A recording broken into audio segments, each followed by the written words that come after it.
Hello, everyone, and welcome to episode 10 of the Saturday Morning Gaming Show. It is October 26th, 2019, and I am your co-host, Thefatwizard, joined today by... Obi-Wan Lobos. Kenobi. Hey, folks, this is Ryan. So we're actually rebranding my character as the Fat Wizard, so that will be the last time I'll come in as Ryan. That's kind of why we did that little change there. Oh. Also, if you're watching the stream, we're dressed up. I'm dressed up as the Fat Wizard. I'm dressed up as generic Jedi. Yes, but with glasses. But everyone knows who you are, so I think you're kind of a unique specimen. Well, thank you. So today we're checking out System Shock 2. Oh my goodness. Which was released in 1999. So it's right on the cusp of our retro game rules. Oh, heck it is. 20 years on the dot. Which is awesome because one of the things we want to do at the end of this year is do a game of the 1999 deliberations. So this game will qualify for all those things. So take a look for that. Yeah, that'll be exciting. So for folks unfamiliar with the game, it's a really interesting hybrid of action, first-person shooting, and role-playing. RPGing. Yeah, and lots of inventory management. Yes. And this game is the type of game I really, really love in that you kind of just hoard everything and just go through the game with minimal things. And so by the end of the game, you just have this plethora of inventory items that you can just dominate. This is always how RPGs work for me, to be honest. Oh, yeah. Yeah. Save all the items for the end, and then maybe even don't use them then. And then New Game Plus or something. Exactly. Yeah. And so, again, this is the sequel, System Shock 2 sequel. The original System Shock, a quick background on how that worked. It was basically there was this rogue AI called Shodan on the station called Citadel Station, and she was released upon the station and basically murdered everyone. And so that game ends with more or less them jettisoning Shodan, the AI, outside of the station to save Earth and the station. And we kind of now we don't know this yet, but Shodan will have returned for System Shock 2. Yeah. No. But we're getting a little bit ahead of ourselves. Why don't you talk a little bit about the entrance here and like the three classes you can choose and how they do the character selection? Well, sure. I had never played this, but from just seeing the beginning, I thought to myself like, oh, this is like Half-Life because you get out of a subway tram. Yeah. But and then they're like, Gordon Freeman, you must kill Shuttle. And you're like, whoa, this is really like Half-Life. Wait a minute. No, it's an interesting sequence where you kind of you're setting up a history for your character, and in doing so, you choose stats. So whether you want to be good with guns, or you want to be good with hacking, or psionics, which is a thing in this game. And so based on your decisions, they'll give you like a little story blip, and they have you choose like a choice for every year, but also a choice at the beginning for which branch of the military you're like training for, because it's kind of like a training program. Yeah, there's three branches. There's the Marine branch. That's your standard run and gun. You have the Navy branch, which is sort of like hacking and maintenance and kind of in the middle between. Balanced. Mm-hmm. And then you have the OSA, which I actually don't know what the OSA stands for, but it's essentially your psionics group. And we ran a poll on our Twitter. Our Saturday M Gaming Twitter. And there was a dead tie between Marines and OSA as people's favorite class at 40%, each one garnered. See, and I chose the Navy. And I feel like nobody wants to go in the middle, but I wanted to go in the middle, so I did it, all right? Well, I was thinking about going Navy as well, because hacking is a super important thing in this game, as we'll talk about later. And I knew that because I'd played this game as a child. But I really wanted to try something new, and I was looking at the psionics power, and I was like, there's a lot of really interesting depth here. Well, let's check that out. That was the first thing I did, was look at, when you start to upgrade your character, there's generally like 4 little kiosks that you can interact with, and one will upgrade stats, one will upgrade psionics, one will upgrade tech, and one will upgrade weapons, I think. And if you open up that psionics kiosk panel or whatever, you can just look at all the things that are available. And I immediately went to like tier 7 psionics and just looked at those abilities, and I was like, oh, there's a lot there. That's impressive, but that would take a lot of investment. So yeah, it really does. It, you know, to get up to level 7, you have to spend. We'll just talk about the experience system. So it's not really an experience system, but as you hit checkpoints or you find loot, you find these cybernetic modules. And the reason why you get them at checkpoints is Dr. Paletti, who has contacted you initially and says, hey, we need you to help out here. She is uploading cybernetic modules because you have some experimental technology inside of your body. And so you can either find these cybernetic modules or you can get them from achieving checkpoints, you know, like, you push the button to open the elevator and now you can go to the next level sort of thing. Or you found the key card. Right, yeah. It's designated checkpoints there. Sure. And you can spend these to upgrade, like you were saying, upgrade those skills. But the cybernetic stuff, the cliff is quite high to get those. So for instance, raising something like your strength from, like, let's say level 2 to 3 may cost 8 or 10 cybernetics points. Yep. Now to get additional levels in psionics, you have to basically like spend a bunch of points to even be able to access those. Right. And so to get from like level 1 to 2, that's going to cost probably like 30 cybernetic points. But to go from 4 to 5, it's like 70 or 80. Yeah, but one thing I did notice is you don't need the first tiers of psionics in order to unlock the later ones. Oh, is that so? You can just go straight to the end. Yeah, it was kind of later, and I was like, let's try some of these later ones. And yeah, sure enough, I was able to unlock like level 2 before I had done that's level really 1. awesome. I didn't realize. I thought it was a gated thing. Yeah. In any case, I think we can still agree that putting an investment of like I can increase 2 or 3 stats, or I can give myself the ability to learn that doesn't even give you any psionics abilities. Yeah. But ultimately, what's really great about psionics is it kind of allows you to do everything in the game. So there will be things like that will increase your strength or increase your defense or increase your agility for a time. Right. And so you're basically supplementing your weaknesses with your psionics, which I thought was a lot of fun. And for a game like this, normally with a whole like tree devoted to like psionics or some sort of special thing that's, you know, kind of out of the ordinary, like I want to dive into that, but honestly that up in front cost really deterred me from doing so I ended up just not using psionics at all.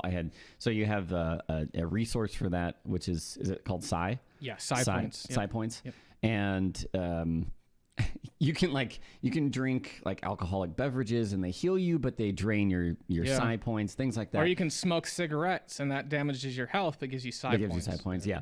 And what I ended up doing is I'm just always at 0 psi points. And so you're just an alcoholic. I'm an alcoholic. Yeah. I'm just all about keeping myself wandering around healthy. The halls. You're like, hey, this is my space station. You kids get off it. Yeah. All right, well, let's drill into the game itself a little bit, because we're progressing quite nicely. So essentially, the first thing you do is you wake up and you're like in cryo storage, and you find out that the ship has kind of gone rogue. There are bad things here. There are aliens that are coming at you and killing the civilians or the crew members here. And so the first thing you do, you're contacted by a woman, Dr. Polito, and she's like, "Hey, you got to hurry up because the area is going to decompress." So you kind of go out and you solve a quick little puzzle, and then you save yourself. And then she kind of gives you the lay of the land that this ship has been hijacked, and you have to go up and meet her in person on deck 4. I believe. Deck 4, yeah. Yeah. And she's meanwhile kind of giving you guidance. The first thing you do, actually, I wanted to touch on, was you enter in a key code, and the key code is 45100. Oh. And a little bit of trivia, that's actually apparently it's a very common key combination in video games because it's basically a reference to Ray Bradbury's Fahrenheit 451. Oh, okay. Yeah. Interesting. Yeah. And apparently the key combination to get into Looking Glass Studios, the company that made this game was 451 at some point. So maybe not the most secure thing. Again, I don't know what part of the office or for how long, but it was listed as a no. Just all of their PIN numbers in the place, all the security codes. It's not a great way to do it, but I'm sure Ray would be proud. Oh, I'm sure. Yeah, absolutely. And so let's talk a little bit about the story here as it pertains to classical science fiction. So this is actually very common in like Dead Space. I think even Event Horizon has stuff like this. But it's essentially there's an expedition. There's two ships called the Von Braun and the Rickenbacker. And the Von Braun is this sort of experimental technology that allows for faster than light travel. Yeah. So, I mean, the classic science fiction paradigm there of FTL travel. The space dream. And the Rickenbacker doesn't have that technology, but they decided, hey, if we just attach the Rickenbacker, which, by the way, Rickenbacker is kind of like the military vessel, and the Von Braun is more like your science, think of it like an Starship Enterprise sort of thing. Right. And so the Rickenbacker would attach to the Von Braun and then go into faster light travel. Of significance, the Von Braun was actually named after a German scientist. Let's see, I have, his name was Werner Magnus Maximilian Freiherr von Braun. Okay, that's the part we really care about, von Braun. Anyway, and he was around from 1912 to 1977. He was a German and then later American aerospace engineer. Oh, so nice. kind of a call back to that. I think that's a popular science fiction thing, naming those spaceships after, or futuristic science vessels or spaceships after kind of scientific Older leaders scientists. and stuff. Yeah, people who, Although I've never heard of the ship called the Einstein. I mean, there's Einsteinium. That's true. That's cool. On the periodic table. Yeah. So one of the big things in this game, I was actually cautioned about this early on, is hacking. The fact that if you get to a certain points in the game and maybe you don't have enough hacking and you don't have some items that allow you to hack, it's possible to get soft locked. Yes. But hacking is everywhere, so even without that knowledge, I was kind of like, oh yeah, hacking seems very important. There's all these security chests or security crates that give you all sorts of items if you hack them. There's all sorts of buttons that you want to use, but you can't use them unless you know the code, or you can hack them, or the security system, you can hack it, and it becomes very obvious quickly that you're going to want to be good at hacking. Yeah, and for the most part, you don't need to have any particular skill set. The game does do a pretty good job of having multiple areas or avenues. Think of it like a predecessor to something like Deus Ex or BioShock, where they're like, hey, there's a bunch of different ways to solve these things. Yeah. You can go through stealthily, you can go through by hacking, you can go through by just blowing everything up. But yeah, to your point, there are some hard stops where you actually need to hack something or have an item to hack it, and we'll talk about that a little bit more as we get there. Yeah. So going back to what we're actually doing here, so essentially we moved on from the first floor onto the second floor, and we initially went through like this flooded, it's like a radioactive hallway. And this is the first time where you see a ghost, and they kind of explain it around as they're like, oh, it's the Dr. Polito says it's like interference with your module, but it's basically, hey, it's ghosts. Yeah. And I remember, again, this is 1999. This game looked phenomenal for then. And I remember I was probably like 16-year-old kid, it freaks me out seeing a ghost appear. I was like, oh my God. Now we go through and it's not even really that scary, but I do remember that being a thing where it's just like, I am so unnerved by these ghosts here. And they seem like they're kind of playing out. Most of the ghosts you see seem to be playing out their last memories before they were killed. Yeah. So you go through this radioactive tube, and essentially what you need to do is you have to flush out the tubes from the radiation. And it's sort of funny because this is like one of these things that do a seemingly similar or simple thing. You have to do a lot of little things. So basically, you go up to the engine control, and they're like, oh, well, the engine control is locked, so you have to go find the key card from the engineering, or like, the engineering bay. Right. And then so you get there, and this is this whole long sequence of turrets that come out and attack you, and then the servant robots come and they're like, hey, they come at you and they're like, please, master, I want to serve you, and then they blow up. Yeah, I love these servant robots. They're so friendly, and they're like, oh no, come back. They're almost like C-3PO kind of. Yeah. And they're like just kind of wobbling towards you like quickly, and if they get close to you, they'll just self-destruct and blow you up.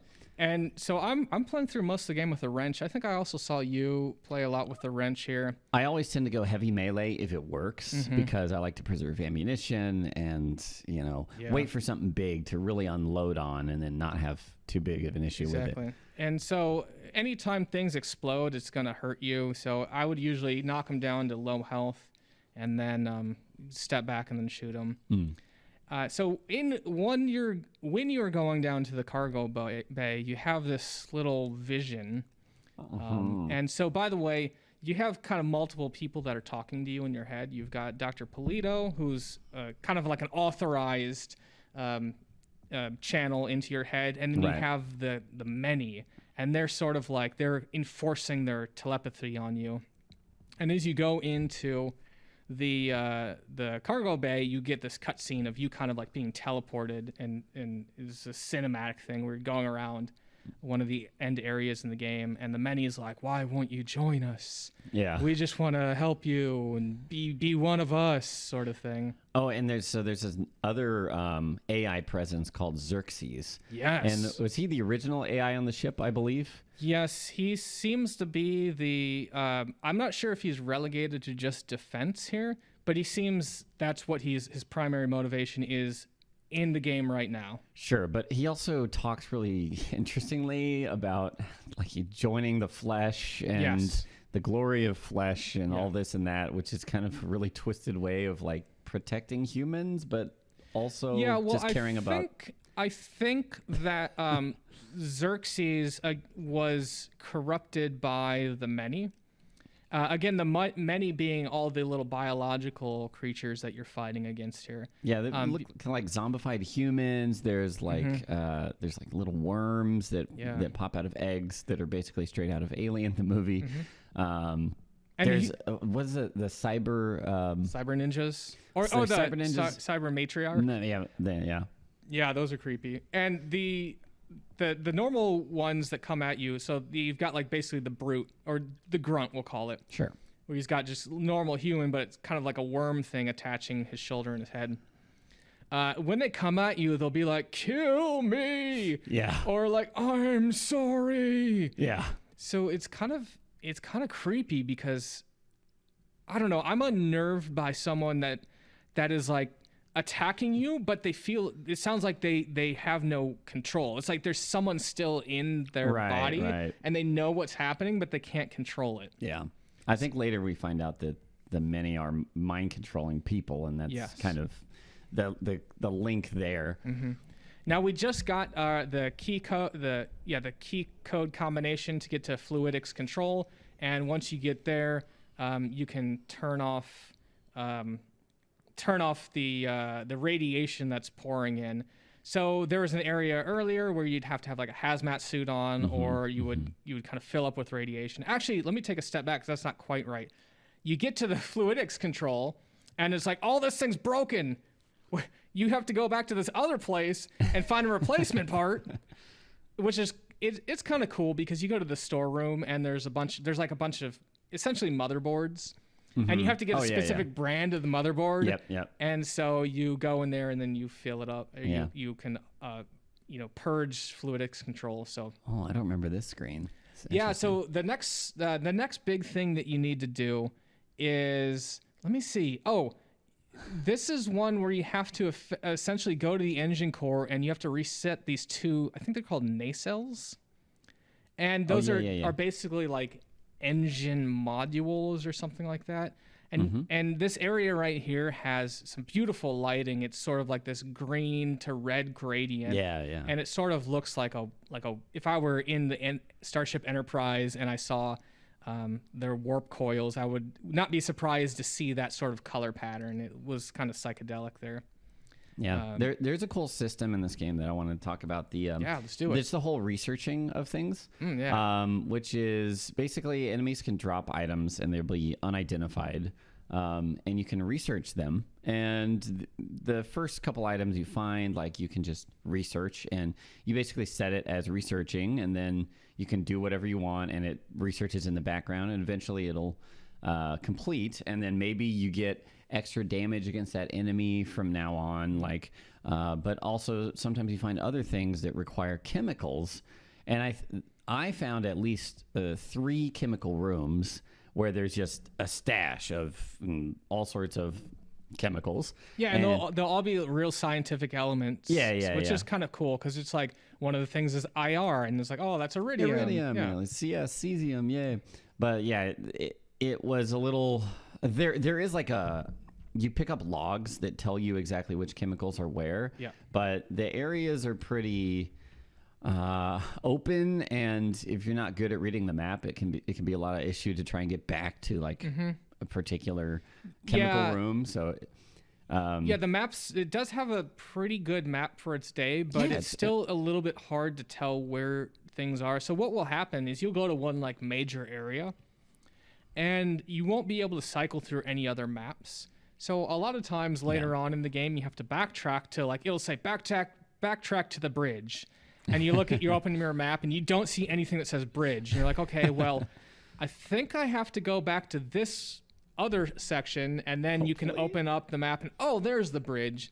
Yeah. So it does require some kind of experimentation and willingness to backtrack there. Luckily, at some point, you unlock the elevator, and the elevator can basically take you everywhere. So that makes it easier. Yeah. Now, the next thing that we're doing is we are in the hydroponics bay. Always a hydroponics bay. I love that. Again, they do a really great job of making this seem like a livable space. And I think that this type of stuff is really essential in having your self-sufficient spaceship adventure. Like, all right, where people are going to eat, where are they going to have fun, where are they going to work out, and where does the business happen? So having these stuff is always fun. But the reason you're going to hydroponics is, again, you're supposed to meet Dr. Polito up on the ops deck, which is floor number 4. Yep. And so you try to go up there, and you get stopped on floor 3. Yeah, I actually traveled to floor 3 instead of trying to go to 4. Yeah, me too. And when I did that, they were like, "It looks like you can't get to floor 4." Yeah. So there's some like biomass that's just blocking the way, and you step out, and there's just like pulsating flesh everywhere on the walls and on the floor and the ceiling, and so you spend your time here trying to get rid of that mass by you create this chemical. I forget what it's called, but it's just some sort of toxin. They might have a name for it. But yeah, sure. You do have to research it. You do. So we were talking about some places where there are hard stop gaps. If you have spent absolutely no points into research, you cannot progress past here. But getting points into research is pretty easy, so it's unlikely you'd get hard or soft lock. But I could see a situation where someone got to this point and didn't have the research ability, and it was like, well, okay. You also do occasionally pick up these little module items that unlock, I think, levels in those things. That's true. And I think research was one of them. But only if you already have a point in it. Oh, okay. Yeah. I didn't realize that. Well, so essentially what you do is you research a toxin, and then you dump the toxin into 4 different regulators, and then you move up to floor 4. And this is where the game throws you for a little bit of a loop here. Let's not spoil it quite yet because we're not quite there. We are on floor 4, and everything is on lockdown. And you're like, okay, what am I going to do? And then so you find this office, and it says Dr. Polito. Yay! And you're like, oh, all right. And you open the door, and she's slumped over with a gun on the floor, and there's no blood or anything, but they didn't really render that type of stuff.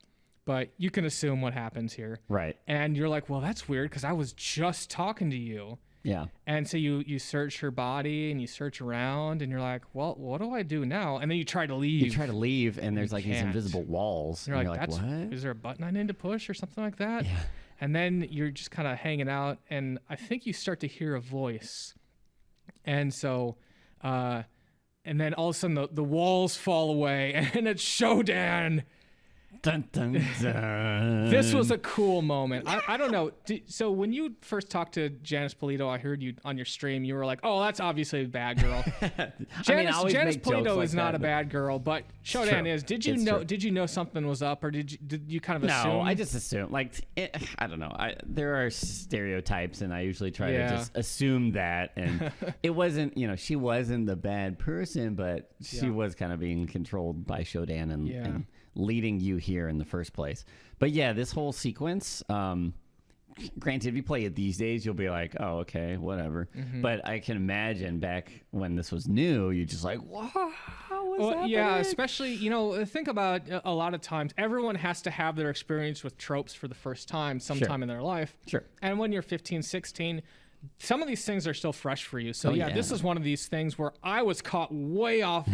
I think it was one of these things where, you walk into a room and you're like, something's not right here. And you get that kind of chill up your spine. I distinctly remember this is messed up. Yeah. And so she explains to you at some point, I don't know if it's right away or later on in the game. She's like, the reason I impersonated Dr. Polito is I needed your trust to actually do my mission. And then Shodan is like, all right, let me be up front with you here. Yeah. Okay. And essentially, I don't know, again, how or when information is divulged, but basically what happens, she's like, I created the Many, and they got out of control. And so we need to put them down. Yeah. And the only way I could get you to help out was by impersonating Polito here. Right. Earn trust by deceiving you. Yeah. That's how it works, right? I think. Now we're in a quick interlude here because we found a MGD, which is a multi-game device.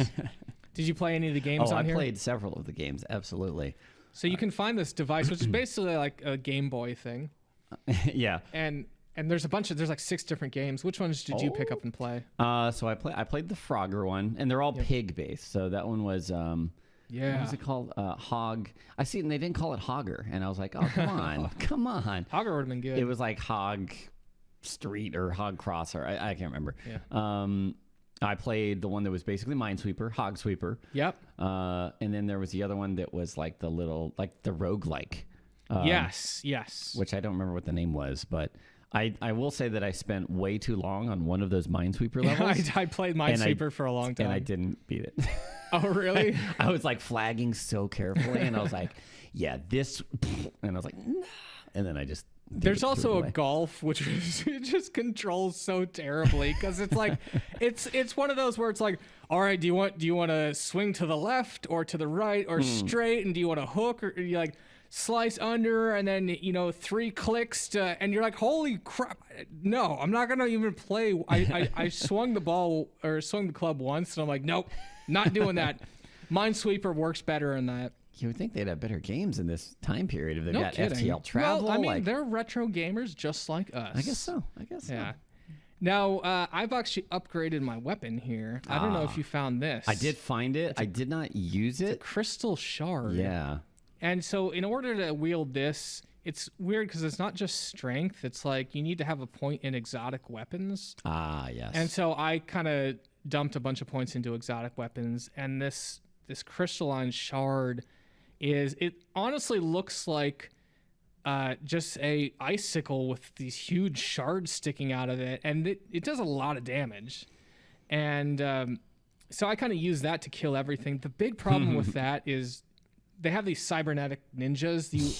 They're introduced later on, and they're super annoying because they'll throw like these shurikens at you, like 3 or 4 at a time. They rapid fire, man. They're like, and they keep running away from you. Yeah. So if you want to kill them with melee, you kind of have to back them into a corner, and then they do like backflips and stuff. But if you can get them in a corner, then they can't get away. Messed up. Yeah. But in this area, what you actually have to do is you have to track down, is it 3 or 4? I think it's 4. I think it's 4, yeah. Cybernetic ninjas, and they all have, no, it's 3. And they all 3. have a chip. So like one is like a quantum simulation chip.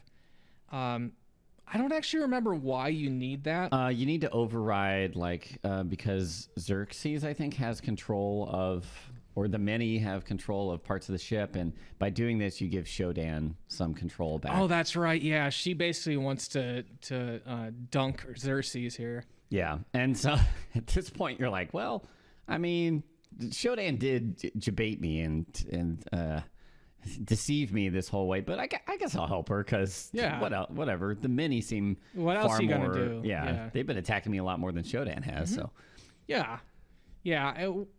One of these locations, we're still on that level trying to find the cybernetic ninjas, but one of these locations we went to was a brig.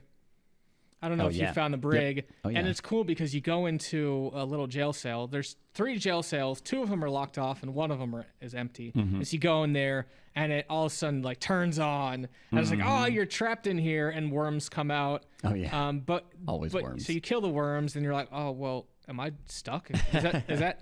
Yeah. And so you look around, and you up at the top here, you see like a little window with an electricity junction box. If you will. Yeah.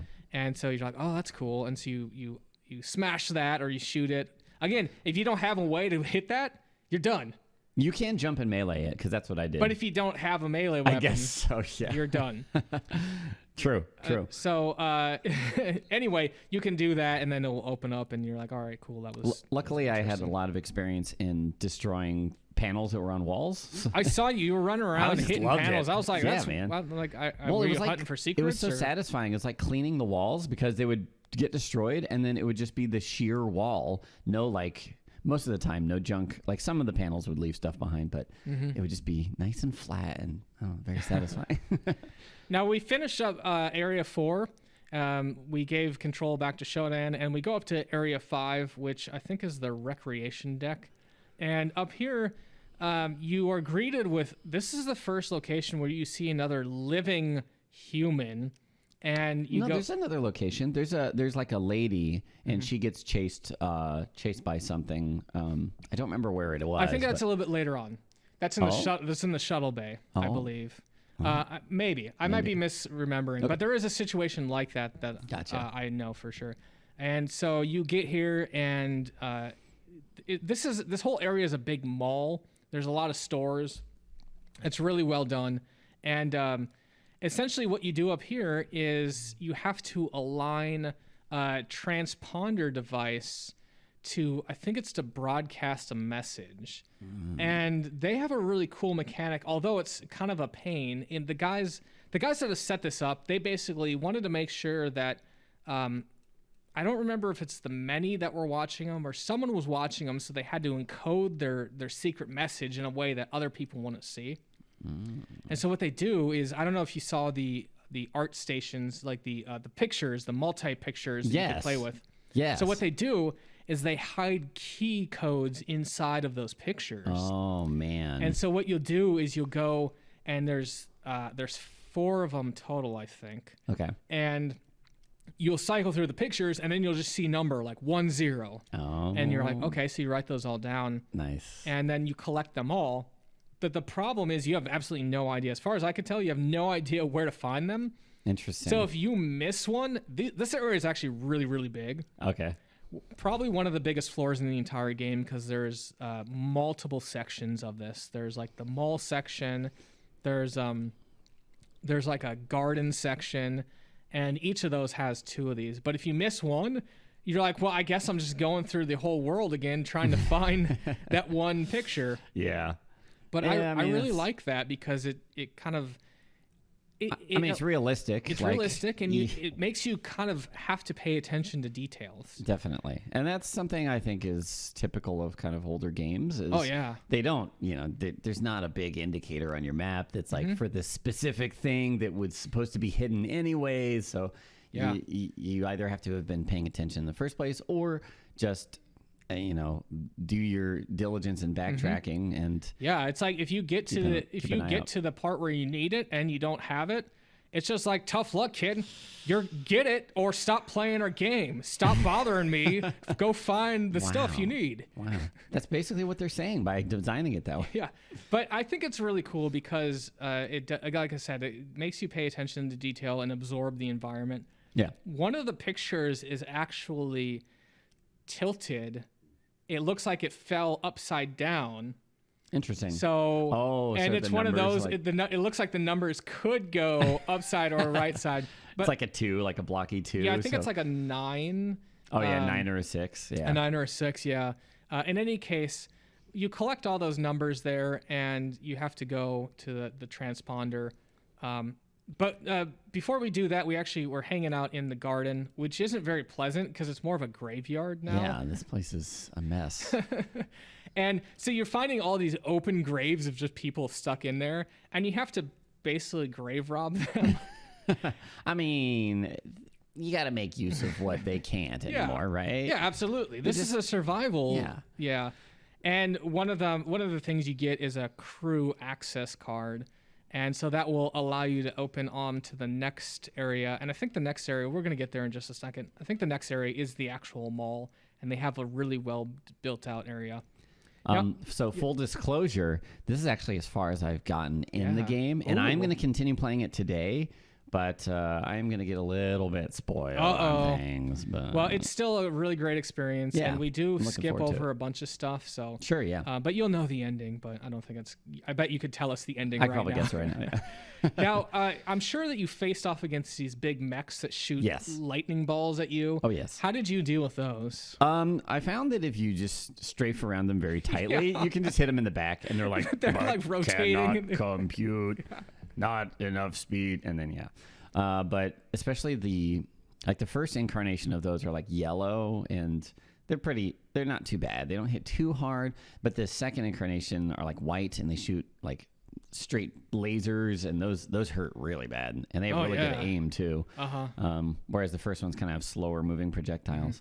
But, and again, all of them will explode when you melee them. Yeah. So it's like you either have to eat that last explosion, or you have to step off, and then shoot them from a distance. Yeah, if I couldn't close the gap quickly enough, I would just chill back and use a pistol and use the armor-piercing rounds, because it's about like 8 shots or something like that. I was playing on normal. I don't know. Yeah. No, I was playing on normal also, and I actually I had some difficulties in the game, at least early on. So yeah, here's a location where you find the art piece has the number in it. So early on, again, as a Psionics, you're dumping so many points into just trying to build up your character that I was really strapped for cash and healing stuff. But eventually that stuff sort of like, you hit like a point where you're like, okay, now I can do everything. Right. And then you just start just hoarding all sorts of stuff. So if you're willing to take this sort of slow approach to the first couple levels, the last areas become a lot easier. One of the abilities I have was straight up invisibility. Wow. Where it's just like, all right, just run around and do whatever you want. Complete? Like you can just walk right, you can brush up against people and they won't notice? Wow. Now it is a little weird, and I'm not sure if this is a bug or if this is intended, but if someone sees you and then you go invisible, they'll still track you. They still know where you are. But they smell you. Even the robots, yeah. Well, you know. But if you can hide and then do the invisibility, it seems to work out. Nice. But I use that to great effect here in the mall because there's like 3 or 4 of those mechs that will wander around, and it just takes a lot of resources to kill them, and you don't really get anything for it. Yeah, I was in the mall section, and I was comfortable with meleeing the mechs at that point, so I would just see where they're patrolling and then wait around a corner. So they'd come around the corner, and then I just run to their back and then just smack them. Now, there's a bunch of really nice stations up here for people, crew members. There was a gambling station, which I spend all my money on it. I guess let's talk a little bit about the ethics of having a gambling rig on a multi-year voyage where you're locked in.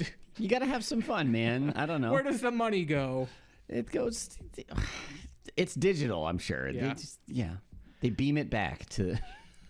The other thing, it probably takes a very long time to beam back, also because they're many light years away, I believe here, and so you also see a movie station or a movie theater, which is cool, and then you go to an escort. This is where I left off, was Okay. trying to grind money Yeah. to...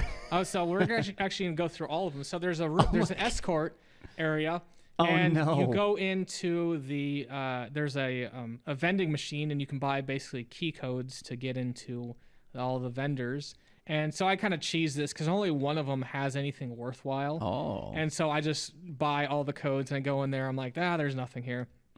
But the very last one I get, I think it's Nikki. And actually, there's a reason why we'll talk about in just a minute. But you go in there and there's like 3,000 credits. You're like, holy payday. Oh, wow. But later on, or maybe earlier on, depending on how you explore, Yeah. you find an audio log of some guy who's like, I was stayed up late last night with Nikki and I left all my credits there. Oh, Darn nice. it. Nice. And so you're like, okay, so I know Nikki's the one I got to go into. World building, man. That's how Yeah. you... Now, I don't feel bad about cheesing this because, again, it costs about 120 credits. Yeah. I think they call them nanites. Yeah. But whatever, we'll call it credits. And it costs about 120 nanites to get into each one of these areas, and most of them it will just eat your money, and it's like, well, cool. Yeah. But the other one, you basically charge 120 nanites to get like 3,000. So that's a good return on investment there. Yeah. Yeah, definitely. Yeah. So I'm trying to remember what exactly we're doing here. I think essentially what we want to do is get up to the shuttle bay. And again, a little fuzzy about why we're in the recreation. We might need to get some access codes or access keys to get there. Essentially, actually, before we get any further, I want to talk a little bit about OS stations because we just passed one. Yep. And I was reminded I wanted to talk about that for a little bit. So did you find any of the OS upgrade stations? I found two. Okay. And the second one was here. And they, in the mall, right? in the mall. Yeah. And they have perks that you can just choose from. I think the first one that I went with was 15% movement speed because, my goodness, you can get these. Well, this is a little bit of a sidestep to that, but there are cybernetic modules that you can equip, and they have like an energy level, and every 10 seconds, like that energy will tick down. So you can eventually recharge them at the recharging stations, but one of them is it increases your speed. And so I got that one, and that was the one that's my favorite. So also agility will also increase your speed. Okay, so you can okay. go very, very Nice. fast. Yeah. So in addition to that, I got the 15% movement speed perk from the OS station, and I just You're fly flying all around. It's so nice It because does make it hard to aim, like come out and aim and shoot cameras when you're like flying across you're like drifting across the corners there. yeah, it really helps with backtracking though, and just like running away or like kiting enemies. So the way I would handle like the self-destructing bots is I would just run up to them and then run away, and with enough speed you can just outrange their explosion when they do. Yeah. That's true. kamikaze, Yeah. Actually, a quick reminder, I'd forgotten why we were still in this area, but we are still trying to find the transponder signals here. And so we got to the gym, which is the gymnasium where they actually have installed the signal booster thing. And so I have 3 out of the 4 combinations, and I'm like, well, I know, or I'm assuming it's going to be a keypad. So if I have most of the numbers, right, I'll just brute force my way through this because I was like, ain't no way I'm going to go through all these areas again and just find one more number. Now, I didn't do this, but I had seen on the internet that you're at the top of the gymnasium and there's a basketball hoop down there. And apparently if you can pick up a basketball and throw it in there, you'll get a little Easter egg. It'll be from a monkey, which, by the way, we didn't talk about cybernetic monkeys. Maybe we'll talk about that next. But there'll be a monkey that is like a picture of a banana, and he'll give you some sort of message. He's like, hey, you found my secret. Nice. So that's kind of cool. But let's talk a little bit about some of the enemies. We've talked about the humans, but we haven't really talked about the matriarchs or the cybernetic monkeys. So why don't you tell us about those? Yeah, there's the cybernetic monkeys, which... the first time I encountered them, I heard monkey sounds. They're very much. I actually had the question when I was playing this of like, which game did like ambient growls first. I think it was Doom, right? Like if you're a screen away from a monster, but it hasn't seen you yet, it'll just kind of make noise. And you're like, I know that's around the corner. Well, in this, they have a lot of those. And so I heard a monkey and I was like, monkey? Okay, maybe there's like a testing lab or something like that. And these monkeys, you can read in the lore as well, or listen on audio logs how they've been like psionically enhanced and they're super intelligent, but they'll fire these psionic blasts at you that hurt a lot. Oh yeah, and they actually upgrade. They start out with basic little frost bolts, and then they move to fire bolts. Oh my gosh. gosh. like you're talking about the lore. Someone's like, who needs 125 monkeys on the station? Also think about the sanitary concerns. How much poop is that per day? Yeah, it's ridiculous. But and then the next thing that's kind of creepy is this cybernetic matriarchs. I think the midwives. Midwives, that's midwives. Right. And yeah, they're very creepy moms that they shoot lasers at you, or they just like slash you. But I found if you run up and melee spam them, they get stun locked pretty well. So yeah, and they have these. You're talking about ambient sounds. They have this sort of like two sounds that are really distinct. They have these sort of servos that are moving around, and they have this sort of like moan or screech that they kind of do. It's like, it's very unnerving. It's creepy. But also you through the lore again, you can learn about how like that was something that were created from females, because people are like, I don't know where all my girlfriends went. Like 16 of my girlfriends are missing and this and that. And it's creepy. You do see a ghostly projection of this, and I believe it's like they're basically using the women to host the many. So it's like, ugh. Nice. That's not good. Yeah, that's All right, so now we have done the transponder thing. We're trying to send a message out, and the next thing is you get to the shuttle bay, and I think maybe this is what you're talking about. Where, oh wait, no, you haven't got to this part. No, I hadn't gotten to this part, but yeah. Well, you get to the shuttle bay, and you see two people, and they're running away from. I think they're called the Bruisers. It's just this big, bulky thing that will come and melee you. Makes sense. And they're running off to the shuttle. Their shuttle. They're escaping. Actually, I believe that we'll see them later on in the game. Oh. Yeah. But essentially, they dropped off a key card, and where did the key card go to? I think the key card allows you to get to the bridge, if I remember right. So, and this is the it allows you to get to the bridge, and once you get to the bridge, this is when the game, I think, starts to break down a little bit, because there's a lot of backtracking that occurs. And so while it's cool to revisit areas, it wasn't a whole lot of fun. So essentially, you'll have to go back down to the engineering deck to type in some codes. You'll have to go around to some other areas to like do some things that you had seen earlier in the game, but weren't able to interact with. All in service of trying to destroy these shuttles. Mm-hmm. You want to get to the shuttles because Shodan tells you that that the many are trying to escape. They're trying to jettison off. Yeah. And so you're like, well, we got to stop this. And in this situation, you're still, you and Shodan still have this sort of tentative relationship where you're like, hey, the many is the bigger threat here, so we're going to go ahead and take care of you there. Well, yeah, and the whole way that Shodan survived and the many in the first place was she got shuttled off of, the station last time. Oh, that's a good point. Because I forgot to really explain how the many actually came to the ship. And this reminds me a lot about Dead Space. I know that you're a big fan of Dead Space. I'm a huge fan of Dead Space. I love the lore. Yeah. But essentially what happens is they found this mysterious relic on Tau Ceti. And, classic moves. They're like, all right, well, let's go ahead and take this mysterious artifact on board for research purposes, right? Yeah. And, of course, it starts infecting people.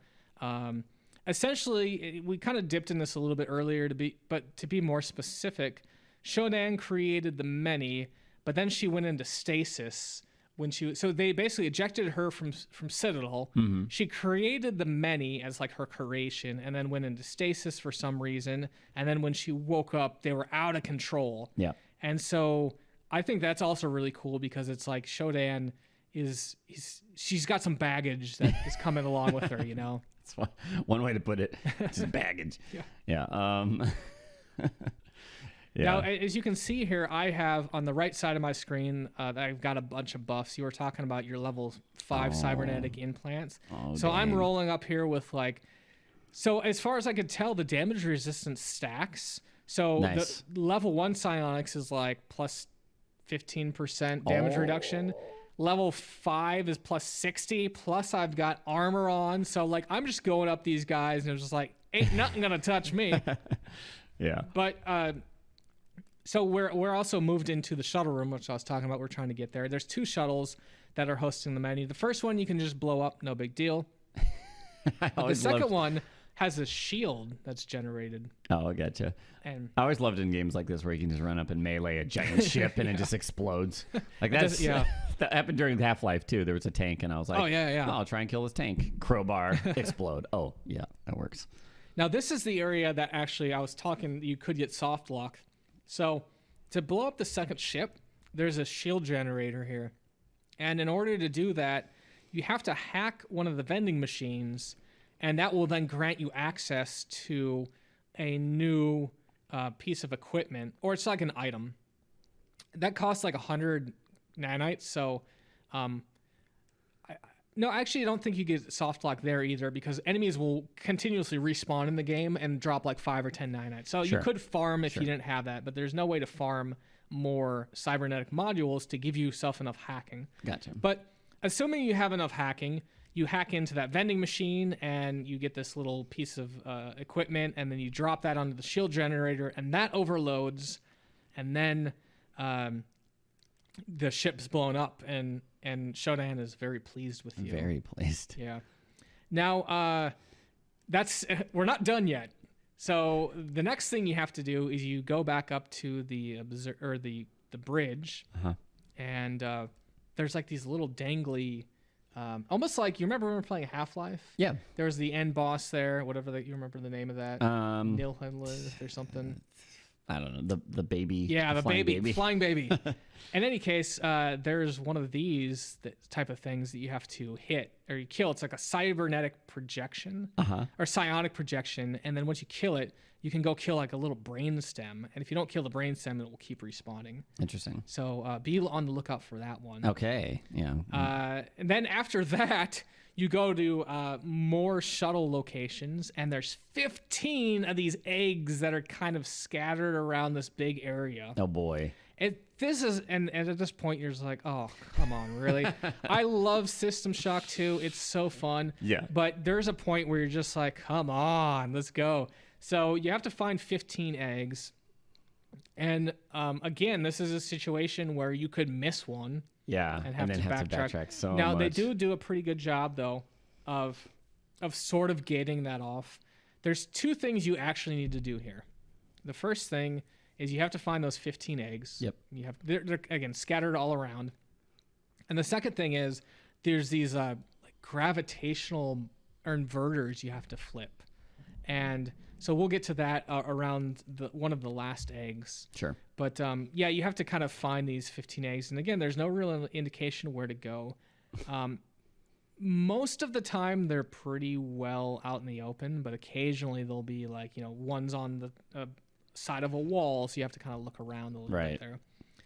And you can also melee them. They look like they explode and have toxic stuff, but they don't actually. Okay, I was going to ask because there are eggs that spawn little like worms, and if you get close to them, they'll explode. And do some damage. Yeah. Let's talk about toxic damage because that stuff wrecks you. Oh yeah, so where I practically left off, I was poisoned for like 20 minutes running around. I don't think that stuff goes off. No, it doesn't. I think it goes down, but not off. Well, so there's 2 types. There's radiation. Yep. That will basically, as it goes down, it will damage you, and eventually you'll become fine. But toxicity will just keep hurting you. Yeah, there's these giant spiders, and at some point they spawn a bunch of them when you're trying to find those chips off the cyber ninjas. And I got poisoned, and I didn't have You don't have any the of the toxic stuff, antitoxin. So I was frantically going from vending machine to vending machine because not all vending machines sell the same things, trying to find antitoxin. And then when you I found one on a corpse or something, and I was like, yes! And I used it, and it only removed like a part of my toxic state. So I was like, no. Well, the good thing about that is if you do find they have a reconstruction chamber on each level, and if you die, it'll basically take some of your nanites and you will resurrect with some health and psi power. So there is a way, if you do absolutely have that toxic on you and you can't get it off, you basically eat 10 credits just and die, then you die. Yeah. But so I had a problem where I had gambled away all my money. Oh no. So when I finally did find a toxic place, I was like, no. Chat should have been less enabling on that for you. They'd be like, hey, Lobos, you got... I'm all for gambling. I mean, so I won once out of like 120 nanites spent. So I did double that particular bet. Okay. But then I lost like 50 times. So yeah. Now, after you complete this whole area, you basically essentially what you want to do is you want to go to the Rickenbacker because Shodan says, hey, buddy, let's blow this popsicle stand, and we'll go back to the Rickenbacker. You and me, we'll do this together, and then leave the Von Braun behind. So what you do is you send a shuttle, like an escape pod, crashing into the Rickenbacker, which is just all you see is like this big fleshy mass. And you basically just crash into there. There's no way to get back to the Von Braun, so that's a hard. If there's anything you wanted to do, that's a hard point of no return. Yeah. And this is, in similar ways to Zen in Half-Life, it's sort of a weak area where it's not super fun to play, and it's all biological. Again, what I really like about the science fiction games like Dead Space or this is being on the spaceships. Right. Because I think it's really cool to explore that. But then when you get to the alien, you're like, all right, this is a necessary evil because you got to, But I'm not super excited to play it. But you go here and it's this, you kind of go into this big, it almost looks like a body. Because that's actually literally what it is. There's a bunch of vessels, like veins and stuff. They even call the doors sphincters. Oh, nice. And so you have to like blow up these little things to open up those sphincters, and then to move on. Are you running around invisible right now? I don't see the buff, but nothing seems to be noticing. I am not invisible, but I am just moving very quickly. Okay. So again, I really dislike this area, and there's a lot of stuff. One of the things you have to do near the end of the the Rickenbacker here is you have to go to basically the heart of the Many. Yep. And this is there are so many enemies here, and there's these little graves that have those brain stems I was talking about. So you want to go in there and you kill a bunch of those, so the psionic guys won't respawn. But they have these bruisers that are running at you. And they'll continuously respawn 2 at a time. Oh my gosh. So you will always have 2 enemies on you. So it's such a pain. Oof. And then essentially what you have to do is there's 3 little stars that are orbiting the heart. The heart, I guess. Yep. By the way, this is the same heart that you saw earlier in the game when we're going into the cargo bay. Right. But if you don't have guns, this stuff is really hard to hit. So I recommend, you saving some bullets or whatever for I have so many bullets, so I don't think it's going to be a problem. For a melee build, it might be technically possible to do this, but I just find it very hard because in the same way like Dark Souls, where if it looks like the model has hit the wall, it will hit the wall and stop your attack. Right. So you kind of have to line up your visual representation of the melee weapon with what you're actually trying to hit. So it's just very, very hard. But you eventually... with enough patience, you'll kill the heart here. Oof. And it's just a really cool explosion. I was a little saddened to see that when the heart explodes, all the Many that were around don't just like drop die. dead. Yeah, that would be real convenient. Yeah. So you kind of have to clean up that fight, and then you jump inside, and you have what looks like the bridge of the Rickenbacker. Yep. And again, I think it's Dr. Polito who's audio log you find, and she's like, if you found this, I'm already dead. And she kind of goes on to explain how things went. But you get teleported into this basically Shodan's lair. And by the way, as you're going through the Rickenbacker, Shodan's getting kind of progressively more angry with you. Now, she was already a little passive-aggressive with you before. She's always like, you are the most marvelous waste of human space ever, as you're completing stuff, right? But now she's like, oh, I'm going to kill you. You know, you got... What? Shodan, come on. Come on. So, and here's what's really cool, though, is you find out what she wants to do is she wants to, like, by using the FTL drive to sort of manipulate space and time, she wants to merge the cybernetic world with the real world and basically allow her to take control of some amount of reality through cyberspace. I mean, that's a valiant goal. I can't blame her. If she's able to do that, then heck, all the power to her. Essentially what you do is you go through her holographic world, and this area right here is this like almost Tron looking thing. There's like this big tube you're going down. It's really cool. The lighting is going up and down as you're kind of falling down.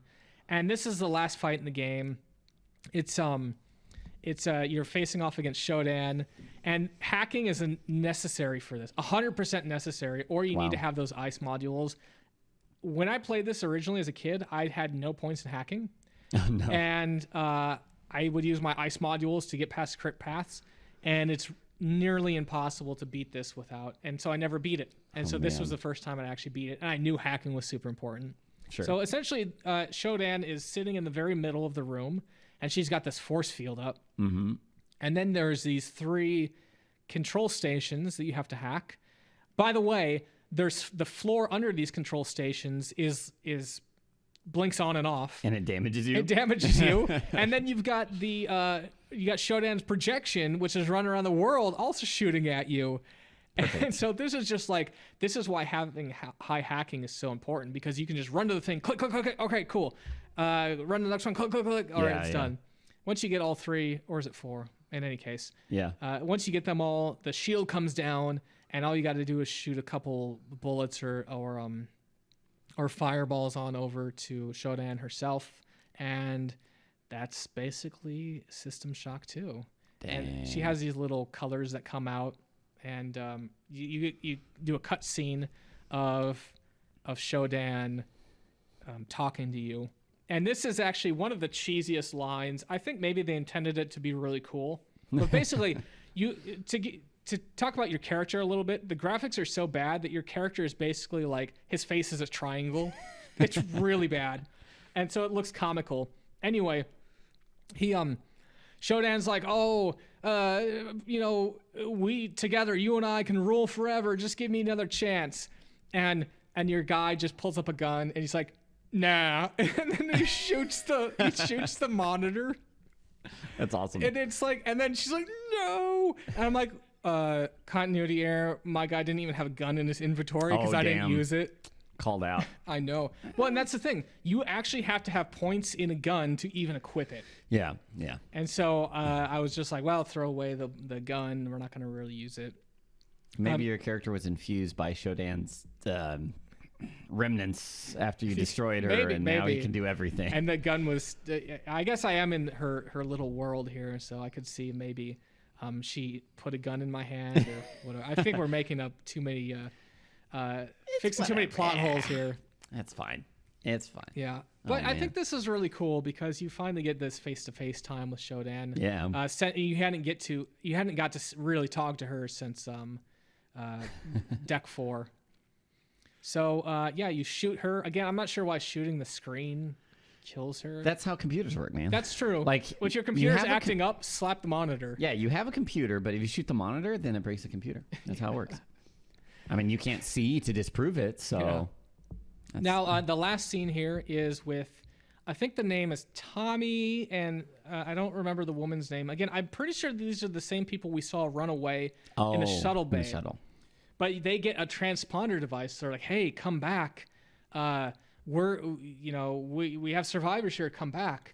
And so they're like, "All right, we're changing our course to come back." And then the woman from behind, you kind of hear Shodan's voice, and you see the hair kind of come out, and she's like, "Don't you like my new look?" And then she's like, "Mwah, ha, ha, ha, ha." And that's kind of a cool little end to cliffhanger System Shock too, because it's like, well, if they're not going to rescue you, how do you get off that ship?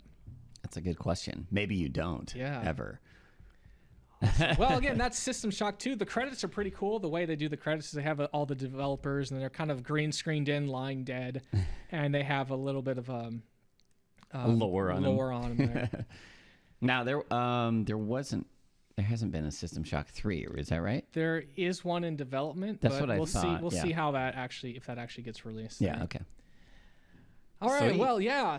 So I guess we can talk a little bit about housekeeping. Actually, before that, let's give a quick shout out to all of our Patreon supporters for helping us out and supporting us. We got a new Patreon this week. Their name is Bahoon. Bahoon. Yeah. So thank you so much Bahoon. for that. I really appreciate your support. Again, if you like what you see and you'd like to support the show, you can head on over to patreon.com/Saturday Morning Gaming Show to learn more. And actually, on topic of Patreon, I want to talk about a couple of the changes we're going to be making for Season 2. So again, that's right. This is the end of Season 1, 10 episodes in. And so this is always a good opportunity to reflect on things that are working and things we'd like to improve on. So the first thing is the Discord was previously gated behind the Patreon subscription. Right.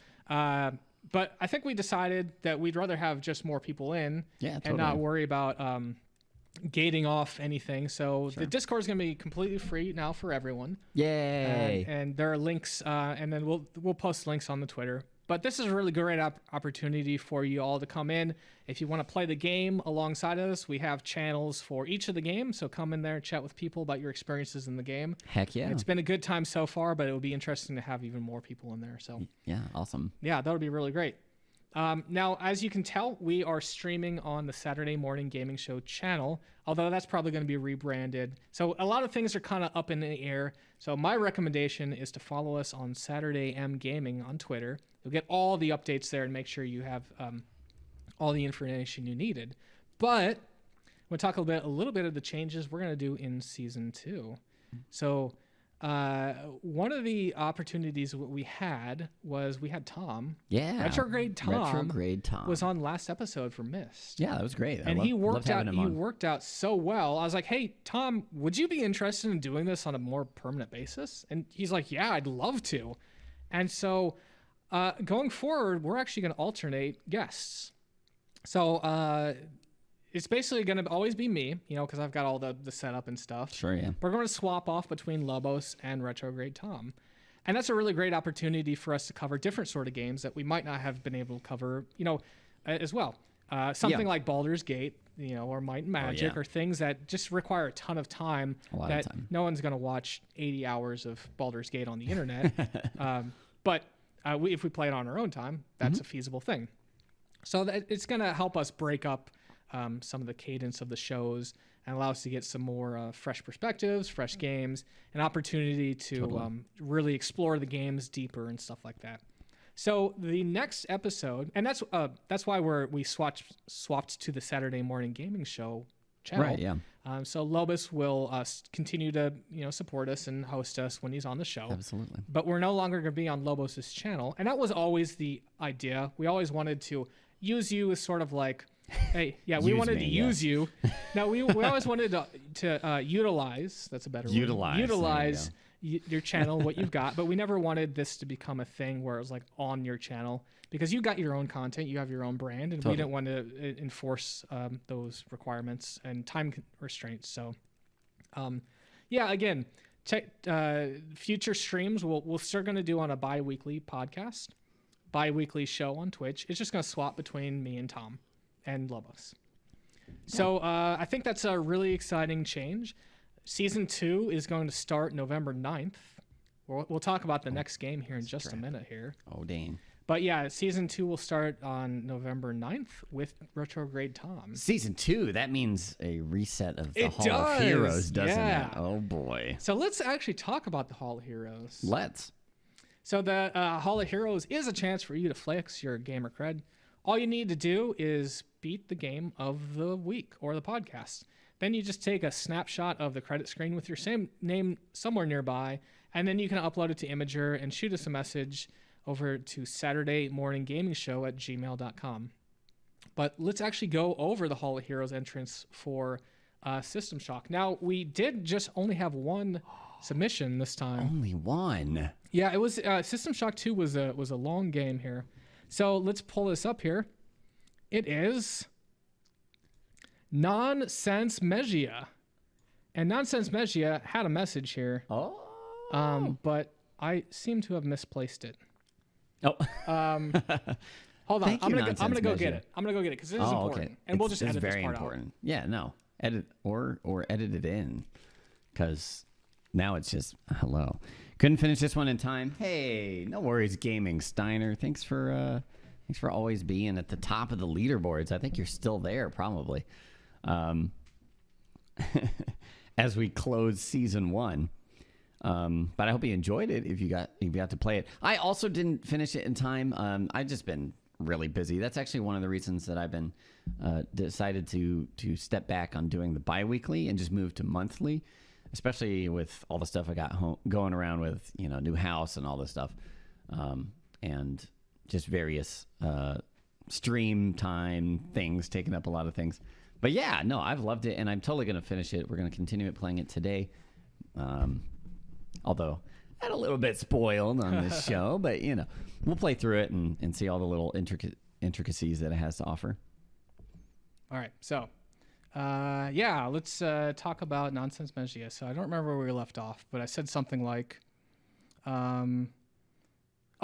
we did have an applicant or one submission today, and that was from Nonsense Megia. Nonsense Megia says, "Hey guys, great first season of the podcast. Had a blast on my first playthrough, System Shock 2, and really enjoyed playing along with you guys.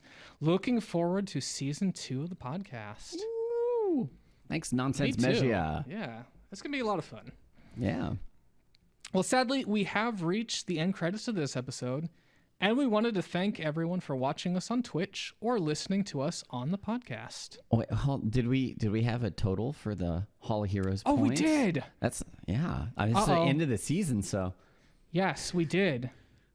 All right, so let's go over the final results of season 1 of the Halls of Heroes. Oh man. All right, now this is actually kind of small. You can handle it. Okay. I may not be able to read all that, but you got it. I got this. All right, so at 15, we have a 4-way tie. Kyle Mack, Datashi Senpai, Splov1, and Kyaku all finishing with 5 points. At number 11, we have Yoshi 355, Lulu Kachu, Jazz Never Sleeps, and Dogtype finishing with 10 points. At number 7 is Tobanagu with 15. Next Star at number 6 with 20 points. Alamaxia, number 5 with 50 points.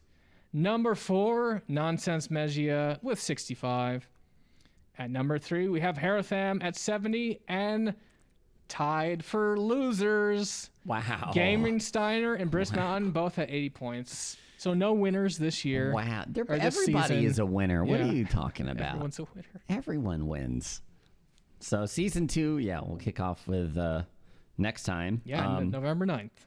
And what game are we doing? We're going to be doing Full Throttle. Oh, snap. That's a great game. It's pretty short, too, so if you want to get on those leaderboards right away, you could probably beat that game in a good 4 or 5 hours. That's awesome. I remember playing Full Throttle, like the original when I was a kid. It's super fun. I don't remember if I ever beat it. But, well, you should beat it and get on those leaderboards. oh, man, if I could get on that leaderboard. Dang. So let's do another take here. Sadly, Sure. we have reached the end credits of this episode, and we wanted to thank everyone for watching us on Twitch or listening to us on the podcast. Our Twitch airs every other Saturday, 9:30 Central U.S. time, and the podcast releases the following Sunday. So make sure to follow and subscribe to the podcast on iTunes, Google, or whatever your platform of choice is. If you have any feedback, we'd love to hear from you. Just shoot us an email at SaturdayMorningGamingShow@gmail.com. Or hit us up on Twitter at SaturdayMGaming. And a special shout out to TechnoAxe for much of the music this episode. For Saturday Morning Gaming, I'm Lobos. And I'm the Fat Wizard. We'll see you November 9th for the start of Season 2 with Full Throttle. All right. Oh. That's it. You knocked over your microphone. mic. Good job. That mic can never be used again. It's my flaccid mic. What can I say? What can I say? Nice. Well, again, thank you, everyone, for stopping in. I know it was kind of a last-minute change, but we do appreciate you stopping in and sticking through the channel here. Yeah. I had a lot of fun playing System Shock, and I know that you'll have a good time finishing that up there. Yeah, I might like try and speed run it based on because I mostly know what's going on, and now that I know that like there's some longer parts where you have to just kind of do some tasks. It's kind of a grind there. Yeah. Try and get through that. Okay, well, I think what we're gonna do is, are you streaming?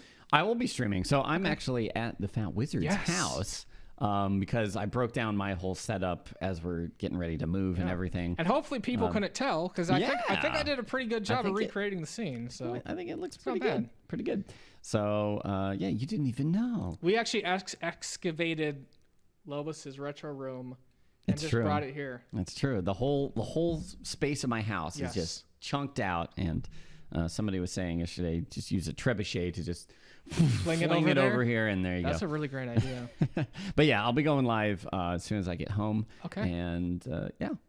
All right. Well, I think what we're gonna do is we're gonna host Retrograde Tom while you get set up there, and then I'm sure everyone will kind of filter on over your channel. But let's give some Retrograde Tom a little bit of love. Yeah, man, he's awesome, dude. Also, yeah, he is. He's a lot of fun. So we're gonna probably cut straight from here. Actually, I think I'll do a thank you for watching. Aw. It's a pleasure having you all here. Thank you so much. Have a great weekend. Look at that wizard go.